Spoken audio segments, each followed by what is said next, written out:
नमस्कार मंडळी. भाऊ समीर याच्या मुलीने सौम्याने गणपती बाप्पा त्यांच्या शेजारी उंदीर मामा बनवले आणि त्यांना बसण्यासाठी एक छोटा सोफासुद्धा बनवला. आमच्या इकडे अजून सोमवार 9 तारखेची रात्र आहे. तिकडे भारतात आज गौरीचे आगमन होणार आहे.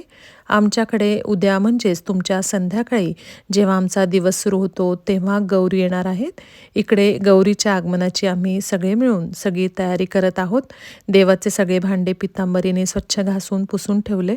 स्वयंपाकघरात तिखट मिठाचा डबा घासून सगळा डबा छान भरून ठेवला.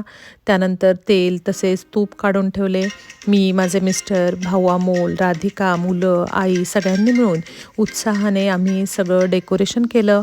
फराळाचे सगळे पदार्थ करून थंड करून ते डब्यांमध्ये भरून ठेवले. पूजेचं सगळं साहित्य काढून ठेवलं. मी आणि राधिकाने मिळून महालक्ष्म्यांना साड्या नेसवल्या आणि तुम्हाला सगळ्यांना सुद्धा गौरी गणपतीच्या खूप खूप शुभेच्छा.